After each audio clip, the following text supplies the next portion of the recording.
Gambling is way older than I thought. I watched Drew Gooden's video on gambling again, and he said something about humans putting all on black since we first could. That was obviously a joke, but I got curious. So I put my thinking cap on, opened up Google, randomly smashed my keyboard, and here we are. This is Fascinating Firsts, a show where I dive into the first of things that fascinate me. This episode, gambling. Gambling dates back to the Paleolithic period. This is like 10,000 BCE. BCE, obviously, standing for before Christ even. Now, this is before written history, so we don't have a lot of information on that, but it is interesting to mention. However, six-sided dice were found in Mesopotamia that were dated to be from about 3000 BCE, but they were based on astragally that were dated to be from thousands of years before that. Astragally, according to my intense research, are basically bone dice that were used for divination, among other things. The use of these bones was called astragalomancy. This word. That isn't relevant, I just thought it was neat. Jumping forward in time, gambling houses in China were widespread in the first 1000 years BCE, and betting on animal fights was common.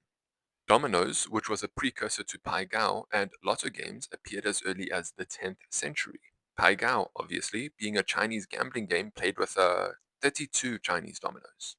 Going across the globe, so far that we get back to where we started, in China, playing card games appeared as early as the 9th century CE. Records also trace gambling in Japan to as far back as the 14th century. That's over 7 years ago. Poker, the game we all know and love, made famous by those dogs, was based on the Persian game As Nas, which dates back to the 17th century. Hit me. Moving on, what does every gambler need? A gambling house, otherwise known as a casino. Speaking of casinos, the first one started operating in Venice, Italy in 1638. It was called the Ridotto, which, fun fact, sounds like risotto. In the good old US of A, the United States of America, that is, not to be confused with the understood sorcerers of Australia, gambling was pretty much outlawed everywhere before the 20th century, despite being already popular.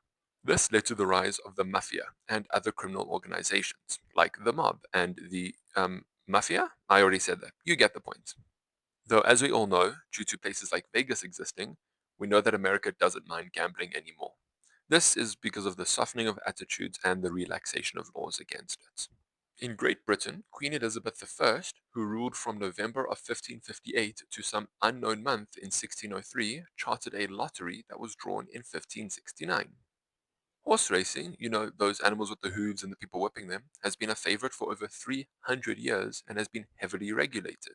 Historically speaking, most of the opposition is from nonconformist protesters and social reformers. Also, I couldn't think of a good segue to this fact, but gambling has been a main recreational activity in Great Britain for hundreds of years. So, there's that. Interestingly enough, Singapore has had gambling as part of its history. It was, however, strictly controlled by the government for many years.